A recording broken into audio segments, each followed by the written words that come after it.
साथियों नमस्कार, मेरा नाम आनंद है। मधेपुरा में मौजूद हूँ। मधेपुरा वही विधानसभा है। आपको याद होगा कि 2010 में जब बिहार में विधानसभा का चुनाव हुआ था तो आरजेडी 22 सीट पर सिमट गई थी। लोगों ने कहना शुरू कर दिया था कि आरजेडी खत्म हो गई है। बता दूं कि उन 22 सीटों में से जो एक सीट आरजेडी जीती थी, जो नेता पहली बार विधायक बना था, उसका नाम था प्रोफेसर चंद्रशेखर यादव। उस 22 सीटों में वो एक सीट जीत करके तब उस व्यक्ति ने पहली बार बता दिया था कि राजनीतिक पारी वो लंबी खेलने वाला है। वो 10 जीता, वो 15 जीता, वो 20 जीता, 25 में भी राजद ने भरोसा देकर के चौथी बार लालटेन का सिंबल थमाया है। उन्हीं की विधानसभा में मौजूद हूँ मैं। चंद्रशेखर यादव एक और बात के लिए चर्चा का विषय है इस वक्त। आपको याद होगा कि जब 17 महीने की सरकार थी, तेजस्वी यादव डिप्टी सीएम बने थे। जो शिक्षा मंत्रालय था वो प्रोफेसर चंद्रशेखर यादव संभाल रहे थे। 5 लाख नौकरियां, एक दिन के अंदर 1 लाख से ज़्यादा नियुक्ति पत्र बांटने का अगर किसी ने काम किया पूरे देश भर में, तो शिक्षा मंत्री का नाम है प्रोफेसर चंद्रशेखर यादव। इसी मधेपुरा के रहने वाले हैं। उन्हीं की विधानसभा में मौजूद हूँ। तेजस्वी यादव हर मंच से जहाँ पर नौकरी की बात करते हैं तो नौकरी देने का काम यही शख्स है, उसने किया था। आइए, लोग हैं बहुत सारे, इनसे समझते हैं, बात करते हैं कि इस बार चौथी बार जब वो विधायकी का चुनाव लड़ने जा रहे हैं तो क्या माहौल है और क्या प्रोफेसर चंद्रशेखर यादव इस बार भी विधायक बन के पटना पहुंचेंगे और सरकार किसकी बन रही है। क्योंकि मोदी जी ने रैली कर दिया है। मोदी जी ने कहा है कि ये महागठबंधन नहीं है, ये गठबंधन है। उन्होंने कहा कि मोदी जी बिहार आ गए हैं, सब कुछ संभाल लेंगे। अब मोदी जी कितना संभाल पाएंगे, मोदी मैजिक कितना काम करेगा, आइए यहाँ के नौजवानों से बात करते हैं। स्वागत है आपका भाई। बहुत बहुत धन्यवाद। धन्यवाद आपका इसलिए कि आप यहाँ आए इतने दूर से चल कर के, और जिस धरती पर आप आए हैं यह समाजवादी पुरखों की धरती है। यहाँ हमेशा से संघर्ष चला है। आपने सही कहा, सारी बात तो आप खुद बोल दिए।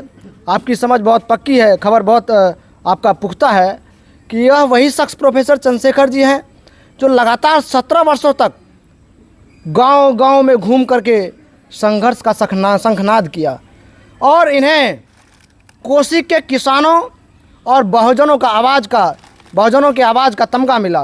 तो निश्चित तौर पर यह जो लड़ाई है जिसमें चौका लगाने की बात हो रही है, वह लड़ाई एक तरफा है, पूरे तरीके से एक तरफा है। इसमें कोई चुनौती कहीं से हमको नहीं है। आप सही कहा कि 2022 की स्थिति क्या थी, 2022 नहीं 2010 की स्थिति क्या थी, जब 22 एमएलए इस बिहार में बने थे, उसमें एक शख्स प्रोफेसर चंद्रशेखर जी भी थे। तब से इनके संघर्ष और इनके काम को, इनके ईमानदारी को, कर्तव्य निष्ठा को, समाज सेवा को देखते हुए यहाँ की जनता ने लगातार प्रोफेसर चंद्रशेखर जी के सर पर मधेपुरा विधानसभा का ताज विधायक बना करके पहनाते रहा और सदन भेजते रहे। यह वही शख्स है जो सदन में भी सीना ठोक करके कहा कि हमारी पार्टी राष्ट्रीय Janata Dal A to Z की पार्टी है। हम गैर बराबरी यहाँ नहीं चलने देंगे, यहाँ गैर बराबरी को हम मिटाएंगे और समानता नहीं चलने देंगे। समानता का राज होगा, एकता का राज होगा, तब जाके हमारा समाज सशक्त होगा, मजबूत होगा। आप प्रोफेसर चंद्रशेखर जी को बयान को कोट करिए।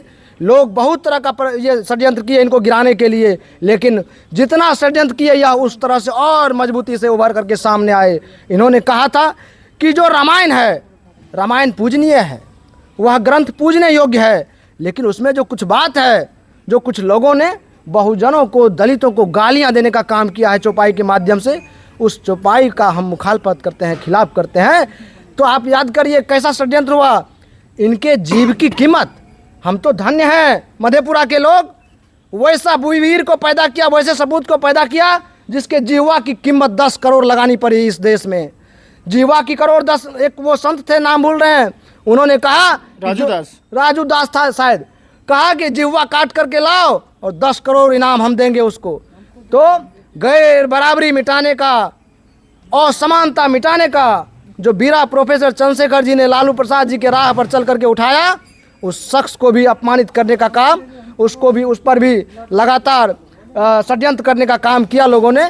मधेपुरा की जनता सौभाग्य है और लगातार मजबूती से अपने सेवक प्रोफेसर चंद्रशेखर जी के कदम के पीछे खड़े हैं। हम कहते हैं यह कोसी है, शायद 13 एमएलए है यहाँ पर। किसी एमएलए के आवास पर आप जाइएगा भाई साहब, कोई एमएलए क्षेत्र के मरीजों के प्रति खिदमत नहीं करता है, उनके दुख में खड़ा नहीं होता है वहाँ पटना में।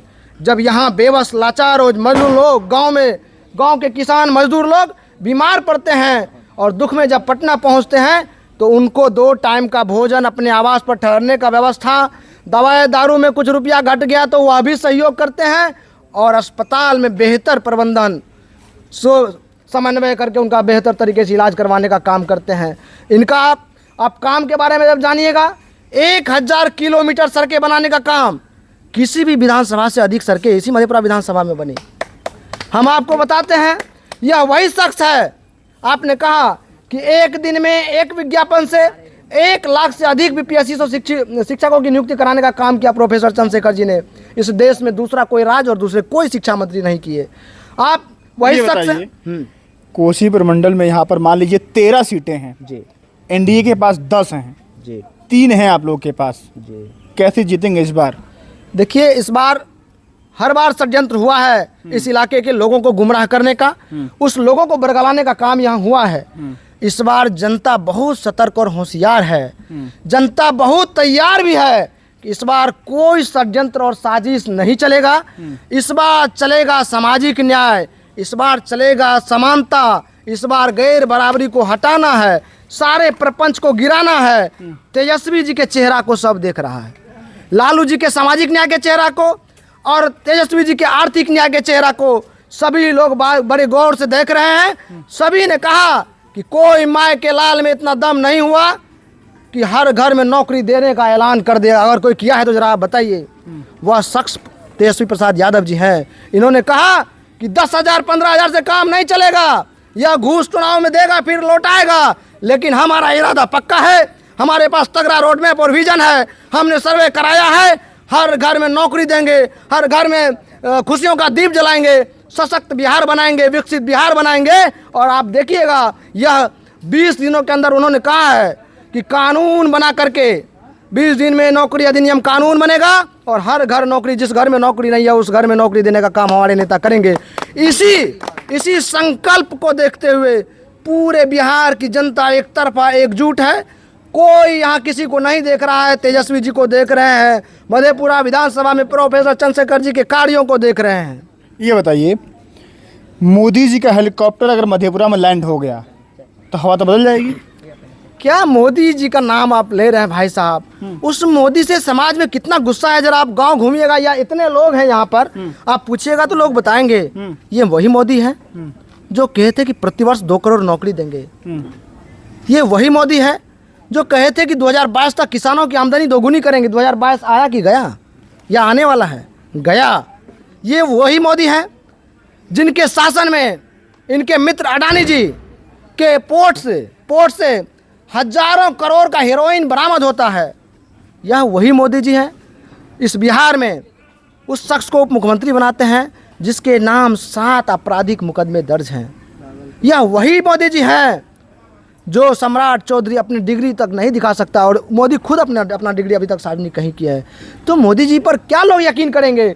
मोदी जी का सारा जो बात है वह जुमला साबित हुआ है। यह जुमला समाज के एक लोगों ने अब समझ लिया है। मोदी मैजिक नहीं चलेगा, अभी कोई मोदी मैजिक नहीं चलेगा। यहाँ तेजस्वी जी का संकल्प चलेगा। मैजिक जादू तो वो काम होता है जिनका दिखाना दिखाइए, जब तक बरगलाना था बरगला लिए, अब डराना था डरा लिए। अब ना डरने वाली है जनता, ना आपके षड्यंत्र प्रपंच में फंसने वाली है साजिश में। अब हम तेजस्वी जी के संकल्प को देख करके, विकसित बिहार बनाने के संकल्प को देख करके, हर घर को समृद्ध बनाने के संकल्प को देख करके, नौकरी को देख करके तेजस्वी जी के हाथों को मजबूत करने जा रहे हैं। अच्छा भाई ये बताइए, 2020 के चुनाव में लालू जी जेल में थे जी, इस बार लालू जी बाहर हैं जी। पिछली बार आरजेडी को 75 सीट आई थी, इस बार क्या लग रहा है? लालू जी के बाहर रहेंगे तो कुछ मैजिक होगा? आप खुद सोचिए, हमारे गरीबों के मसीहा गुदरी के लाल आदरणीय लालू प्रसाद जी जब जेल में थे तब भी जो युवा आदर्श तेजस्वी प्रसाद यादव जी हैं और इस देश में बेरोजगारों के सबसे बड़े हिमायती बनकर निकले हैं तेजस्वी प्रसाद यादव जी। अपने नेतृत्व क्षमता की ताकत पर आप देखिए कि एक अभिमन्यु के तरह एक तेजस्वी पर किस तरह से सारे विरोधी टूट पड़े थे। हेलीकॉप्टर जब आप देखेंगे सारा हेलीकॉप्टर एक तरफ था और तेजस्वी जी एक तरफ थे। तेजस्वी जी का जो कार्य क्षमता है, तेजस्वी जी का जो विजन है, उसमें जो परमात्मा ईश्वर ने उसमें जो सोचने की क्षमता दिया है, अपने सोच और समझ से बिहार को एकजुट रखा। 75 विधानसभा पर परचम लहरा करके बिहार का सबसे बड़ी पार्टी होने का कीर्तिमान स्थापित किया। और हम तो सरकार बना लिए थे भाई साहब, हमारी सरकार बन चुकी थी। 12,500 वोट को किस तरह से उन्होंने खरीदा, अधिकारियों को मैनेज किया, रात के 8 बजे तक जीते हुए प्रत्याशियों को रोकना, इस बार भी होगा तब? सर्टिफिकेट नहीं देना और उसको लास्ट में हारने का, वो अपने प्रत्याशियों को जीतने का प्रमाण पत्र देके भाजपा वालों के प्रत्याशियों को, जदयू प्रत्याशियों को भेज दिया। इस बार होगा तब? इस बार कोई परपंच, चूंकि लोग पहले इस चीज को देख चुके हैं, उस बार नहीं देखे थे, इस बार देख लिए हैं कि यह परपंच फिर करेगा। लोगों ने मन बनाया है कि इस बार जीत का अंतर ही इतना रखेंगे, 1000, 2000, 4000 बेईमानी भी करोगे तो कहीं का नहीं रहोगे। जीतेगी महागठबंधन, जीतेगा आरजेडी, जीतेगा तेजस्वी प्रसाद यादव। लालू जी ने बिहार के लिए क्या किया है? लालू जी ने बिहार के लिए, भैया मेरे, बिहार के लिए नहीं, देश के लिए लालू प्रसाद जी ने किया जो किया, वह देश का कोई दूसरा व्यक्ति और नहीं किया। लालू प्रसाद जी गरीब रथ चलवाए थे। आज क्या क्या नाम पड़ रहा है, क्या क्या नाम पड़ रहा है। इसी बिहार के एक और वो रेल मंत्री बने थे, आज जो मुख्यमंत्री नीतीश कुमार जी हैं, अर्चना और उपासना रेल चलाया था। आप समझिएगा, पता करिएगा कि अर्चना कौन है, उपासना कौन है। तो भैया जब गुदरी के लाल रेल मंत्री बने लालू प्रसाद जी, गरीब रथ नाम दे करके रथ चलाया। और इस देश में रेल विभाग ने सबसे बड़ा मुनाफा देने का काम किया, सबसे अधिक कमाई रेलवे विभाग से, जबकि टिकट का सबसे सस्ता दाम भी हुआ, लोगों को, समाज के लोगों को, देश के लोगों को सुलभता भी मिला, और तब भी रेल का जो है सबसे ज़्यादा मुनाफा लालू प्रसाद जी ने देने का काम किया। लालू प्रसाद जी ने बिहार में किया जहां बोलने की आज़ादी नहीं थी, जहां गैर बराबरी साथ में आसमान पर था।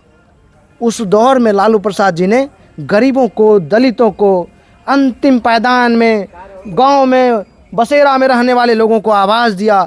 आप गौर करिए, लालू जी जब मुख्यमंत्री थे, काफिला चलता था गांव गांव में, ऋषिदेव के बस्ती में जाते थे, राम के बस्ती में जाते थे, रजक के बस्ती में जाते थे और कहते थे, इस बच्चा का सर पे बाल है, इसका बाल साफ करो, गंदा है, इसका बाल कटवाओ, इसको अच्छे से नहा धो के कपड़ा पहनाओ। और उसको कहते थे, इसको शिक्षा दो, यह शिक्षा जब तक ग्रहण नहीं करेगा राज तरक्की नहीं करेगा। अंतिम पायदान के लोगों को सशक्त बना करके ही बिहार और देश को सशक्त बनाया जा सकता है। यह अगर कोई सबसे मजबूती तरीके से किया तो उसका नाम लालू प्रसाद यादव जी है। उन्होंने कहा था, चूहा पकड़ने वालों, मछली पकड़ने वालों, बकरी चराने वालों, गाय चराने वालों, पढ़ना लिखना सीखो। समाज को अगर मजबूत करना है, घर को मजबूत करना है, घर को खुशहाली देना है, पढ़ना लिखना सीखो। यह किया लालू प्रसाद जी ने। लालू प्रसाद जी ने क्या किया? लालू प्रसाद जी कहते थे मंच पर, आज किसी माय के लाल में अगर दम है तो जरा कह के दिखाए। लालू प्रसाद जी कहते थे अधिकारियों को, कलेक्टर सामने कौन है बताओ? कहते थे जनता जनार्दन। प्रणाम करो इस जनता को, हमको प्रणाम नहीं करो, इस जनता को प्रणाम करो और इनका काम करो। जनता का सीना 7वें आसमान पर होता था। जनता कहती थी कि जब कलेक्टर को, मुख्यमंत्री जी लालू प्रसाद जी जनता को प्रणाम कर, कलेक्टर को होता था कि जब मुख्यमंत्री ऐसा कह रहे तो हमारा हिम्मत कभी नहीं हो सकता है इसके साथ साजिश करने का। तो कलेक्टर और अधिकारी डरे हुए रहते थे कि जनता का राज था वो। आज क्या है? अफसर का राज है। आज अफसर का राज है। भाई आपने कहा, अभी सुना, अफसर का राज कैसे है? आप म्यूटेशन कराने जाइए 20,000। आप घर में आपका परिजन मरता है, घर परिवार दुख में डूबा हुआ है, मृत्यु प्रमाण पत्र बनाने में 500 टका। राशन किसके लिए? गरीबों के लिए ना। राशन मिलता है 5 किलो, 2 किलो घूस। राज किसका हुआ? जनता का कि अफसर का? तो आज अफसर का राज है, उस समय गरीबों का राज था, जनता का राज था। यह लालू प्रसाद जी ने करके दिखाने का काम किया। ठीक है, मेरे साथ ये शख्स मौजूद थे, इनसे तमाम मुद्दों पर बातचीत हुई। इन्होंने जो कहा आपने सुना। बिहार में किसकी सरकार बनेगी 14 नवंबर को नतीजे आएंगे। तेजस्वी प्रसाद यादव ने कहा आज अपने पहले चुनावी संबोधन में कि 14 तारीख को बिहार का भाग्य बदलने वाला है। बिहार देश में नंबर 1 बनेगा, रोजगार के मामले में पलायन रुकेगा, नौकरी मिलेगी। उधर एनडीए खेमे की तरफ से देश के प्रधानमंत्री भी चुनावी प्रचार में उतर चुके हैं, वो भी तमाम संबोधन कर रहे हैं। जुड़ जाइए हमारे साथ, फिलहाल के लिए नमस्कार।